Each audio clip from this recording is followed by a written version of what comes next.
आय वासुदेवाय हरे परमात्मने प्रणतः क्लेशनाशाय गोविंदाय नमो नमः। कृष्णाय वासुदेवाय हरे परमात्मने प्रणतः क्लेशनाशाय गोविंदाय नमो नमः। जी चंडीगढ़ से राधे राधे महाराज जी, आपके चरणों में कोटि कोटि नमन। महाराज जी, मैं पिछले 14 वर्षों से रामलीला के मंच पर कार्य कर रहा हूँ और सेवा दे रहा हूँ। इस वर्ष मुझे श्री राम जी की कृपा से लक्ष्मण जी का अभिनय करने का सौभाग्य प्राप्त हुआ है। गुरुदेव, स्वयं को प्रभु के रूप में डालकर मंचन करना ठीक है क्या? कृपया मेरा मार्गदर्शन करें जिससे प्रभु की सेवा में शुद्ध भक्ति आ। हाँ, बहुत अच्छा है। ये लीला अनुकरण भगवत प्रीति प्रदान करने वाला है। ये भगवान की कृपा से ऐसा सौभाग्य मिलता है।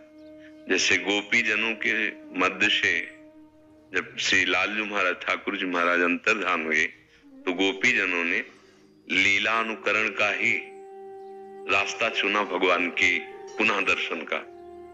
वो भगवान की जो जो लीलाएं हैं वो अनुकरण करने लगी। कभी चार ने ऐसे चुनरी टान ली और ऐसे किया, मैं गिरिराज धरण हूं, देखो मैंने गिरिराज। कभी काली नाग के मर्दन का विविध लीलाएं अनुकरण करते। अनुकरण भगवान की प्रसन्नता के लिए।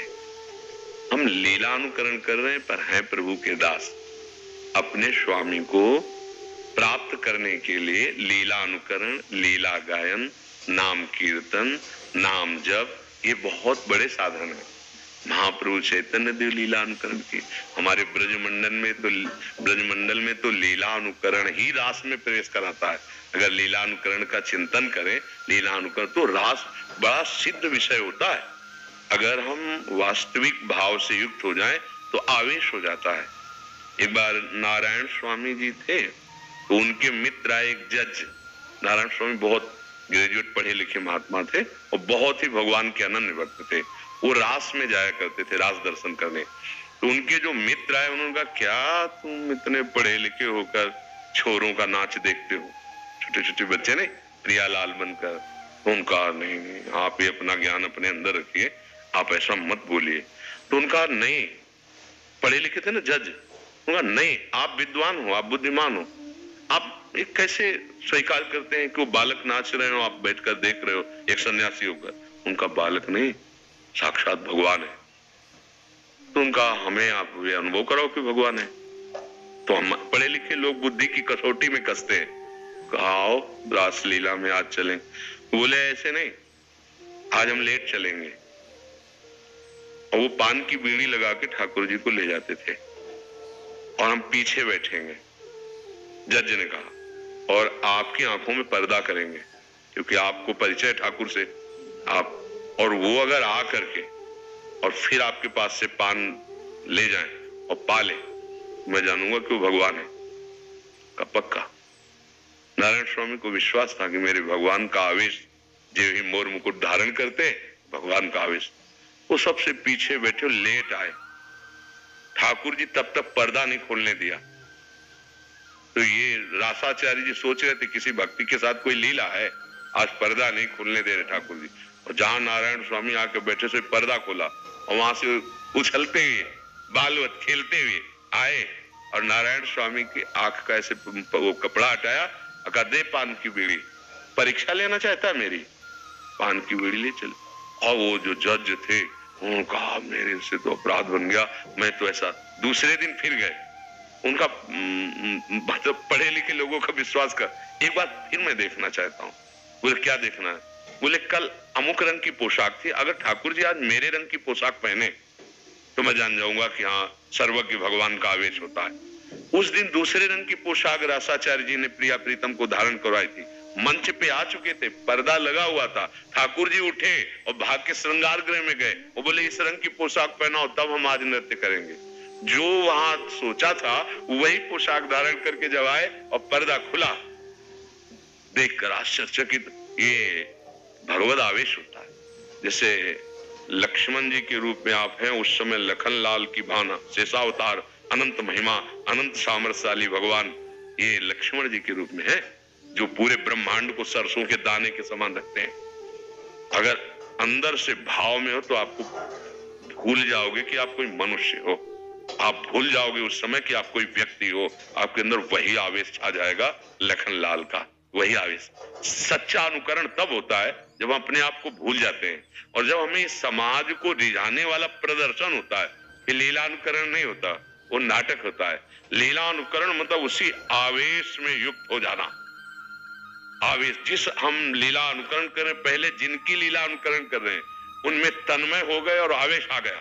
अब वो लीला अनुकरण जो होगा वो भगवत स्वरूप होगा और सबके पाप नष्ट करने वाला होगा। जब हमारे प्रिया प्रीतम मंच पे पधारते हैं ना रास के, तो जो रासाचार्य होते हैं साष्टांग दंडवत, सब संत साष्टांग दंडवत, मोर मुकुट चंद्रिका विराजमान करते ही, और वो ये जो आप देख रहे सामने बैठे, ये इसी रास का फल है। हमको पागल बना दिया। सन्यासी थे काशी में, प्रिया प्रीतम ने पागल बना दिया, लगा जी नहीं पाएंगे अब इनके बिना, तो अपने नित्य धाम में कृपा करके ले आए।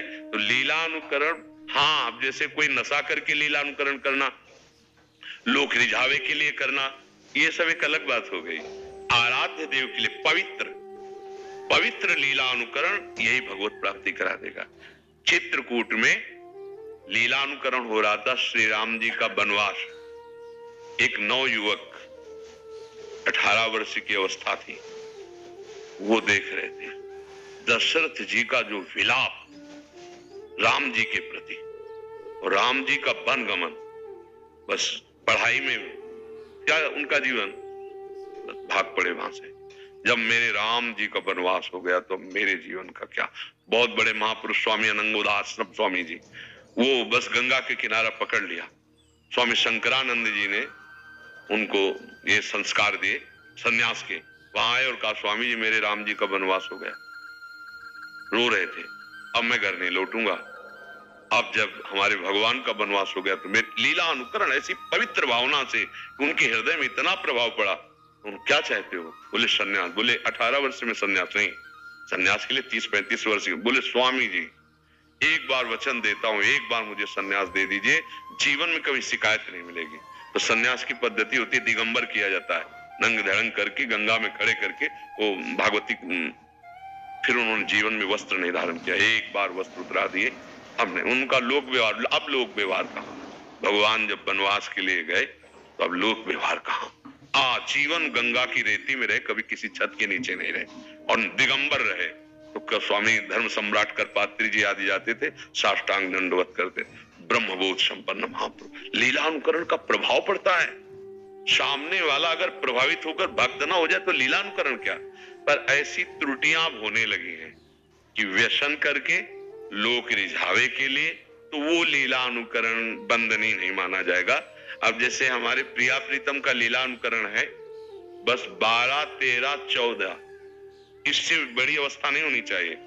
मुछ मुड़ा के, दाढ़ी मुड़ा के प्रिया प्रीतम का लीला अनुकरण नहीं होता। ये तारुण्य प्रथमो प्रवेश समय यस्या महामाधुरी, ये मर्यादा होती थी रास की। हाँ, ऐसे नव किशोरी नव किशोर और उनमें भगवत आवेश होता था। अब जैसे जो अब कोई बड़ा अधिकारी या पदाधिकारी आ रहा, उसके लिए प्रिया प्रीतम का नृत्य कराया जाए, ये अपमान कर रहे हो हमारे प्रभु का। यार मतलब क्या, तुम क्या समझे हो? हमारे प्रिया प्रीतम को, राधा कृष्ण को आप क्या समझे हो? कोई आ रहा उसके स्वागत के लिए, और वो नहीं। ये जगत के मालिक का लीला अनुकरण केवल भक्तों के सुख के लिए होता है, भावना सुख के लिए होता है। ये ऐसे किसी स्वागत या सम्मान के लिए नहीं होता। ये रोड शो नहीं है, शादी ब्याह में भी है ये मतलब। हाँ, अब जो वातावरण, ये लीला अनुकरण का अपमान है। ये लीलाएं हृदय को, मलिनता को मिटा करके प्रेम रस में डुबो दे। ऐसे ऐसे महापुरुष इसी लीला, भाई जी महाराज, श्री हनुमान प्रसाद पोद्दार जी, अशुभ प्रवाह चल रहा है और दिव्य लीला में प्रवेश पा रहे सामने प्रिया प्रीतम। ऐसी लीला है। ये लीला अनुकरण बहुत सुंदर भगवत प्राप्ति का मार्ग है, पर बस व्यसन रहित, दूसरों को रिझाने के लिए नहीं। ये स्वांता सुखाय तुलसी रघुनाथ, ये आत्म सुख के लिए भगवत लीला अनुकरण। पर अब इसका स्वरूप बदल रहा है, मतलब अब वो लीला अनुकरण का स्वरूप नहीं रह रहा, क्योंकि अपने से तो सब मिलते हैं ना। हाँ, अब कुछ व्यसन करके लोक रिझावे के लिए, चंद रुपए के लिए, वो बात अलग हो गई। और अगर लीला अनुकरण केवल प्रभु के लिए, तो रुपया पैसा सुख संपत्ति है तो चरण चूमेगी। जब आप अखिल लोक चूड़ामणि भगवान का अभिनय कर रहे हो, अब आपको क्या रह गया। पर यह ध्यान रखना है कि जीवन भर जिस शरीर को आपने भगवान के अभिनय में लगा दिया, अब उससे कुमार्गगामी या कोई ऐसा व्यसन या कोई ऐसा चेष्टा नहीं होना चाहिए। हाँ, सदैव तुम्हारे अंदर रहे कि लखनलाल का दास हूं, लखनलाल का अभिनय किया है तो लखनलाल की ही मर्यादा में रहना है। अब मंच में थोड़ी देर हम भगवान की लीला करें, पीछे हम चिलम पिए, नशा करें, गंदे आचरण, तो मुझे लगता है ये लीला अनुकरण का अपमान होगा, नहीं होगा। हाँ, आज हम राम जी की लीला की मर्यादा, कृष्ण जी की लीला की मर्यादाएं भंग कर रहे हैं। हाँ, माना राजाधिराज का मंच जमा है तो भागवतिक पदों के द्वारा नृत्य होता था। अब क्या हो रहा है आप देखिएगा, पूरी लीला देखते देखते रोना आ जाता था। भगवत लीलाएं जो होती थी ना, उनका जब मंचन होता था बिना रोए नहीं रहे। कितनों के चित्तों का मर्दन कर दिया ठाकुर जी ने, कितनों के चित्तों को गुलाम बना लिया, अपना प्रेमी बना दिया, बैरागी बना दिया। तो लीला अनुकरण तो बहुत सुंदर है, पर उसकी मर्यादा में रहे। लीला अनुकरण की मर्यादा, जब आप लखनलाल हैं तो लखनलाल हैं। अब उस समय और पूरे जीवन में एक दशरथ जी बनते थे राम जी के वियोग, तो उन्होंने मन में सोचा था कभी असली रोल आ जाए। दशरथ जी राम जी के वियोग में प्राण त्याग दिए। तो एक लीला में वो निकला भी था, एक लीला में वो दशरथ जी का रोल कर रहे थे, हा राम हा राम हा राम, प्राण त्याग दिए। तो जो दशरथ जी की गति वही उस महापुरुष की गति है। अंतिम समय दशरथ भाव में राम जी की वियोग। ऐसा लीला अनुकरण बंदनी कि हम जब प्रभु का लीला अनुकरण करें तो अंतिम समय हमारे कोई लीला विहारी का चिंतन हो और हम उन्हीं में समा जाएं।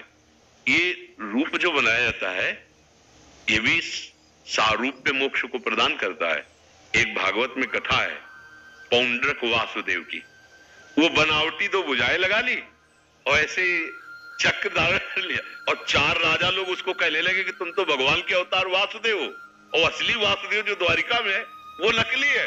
वो बेचारा मान लिया कि असली वासुदेव है, और उसने भगवान के पास दूत भिजवा दिया कि ये अपना नकली सुदर्शन और 2 भुजाएं हट। यद्यपि उसकी नकली थी, पर वो ये तो भगवान ने उस दूत से कहा कि सुदर्शन चक्र छोड़ेंगे तो पर तुम्हारे ऊपर छोड़ेंगे, आप चिंता न करो। और भगवान ने सुदर्शन चक्र छोड़ा और उसका वध हुआ। जानते उसको क्या प्राप्त हुआ? हाँ, सारूप्य मोक्ष। जो भगवान का स्वरूप वही स्वरूप प्राप्त करके भगवान के धाम को गया। केवल अनुकरण कर रहा था, भगवान का नाटक कर रहा था और भगवान वासुदेव बन गया। ये है लीला अनुकरण। पर उसमें तनिक भी शंका नहीं थी, उसमें शंका भगवान में थी कि ये नकली है लेकिन मैं असली हूं। इस चिंतन के प्रभाव से वासुदेव बन गया। चिंतन, हमारा चिंतन भी वही होना चाहिए। कितना पवित्र लखनलाल का रोल है। भगवान राम के लिए प्राण बिछाए रहते हैं हर समय। फिर क्या, इस दासत्व का रोल करने वाला, स्वांग करने वाला, अभिनय करने वाला वो भगवत स्वरूप ही हो जाता है। वो स्वांग स्वांग नहीं रहता, सत्य हो जाता है। नहीं, आपका जीवन पवित्र होना चाहिए, कोई नशा नहीं होना चाहिए। और आप भले कभी रोल अब आगे मिले ना मिले, एक बार मुकुट धारण किया, एक बार लखनलाल के भाव में आए तो जीवन भर वही भाव रख लो, तुम्हारा कल्याण हो जाएगा, तुम्हें भगवत प्राप्ति हो जाएगी। समझ पा रहे?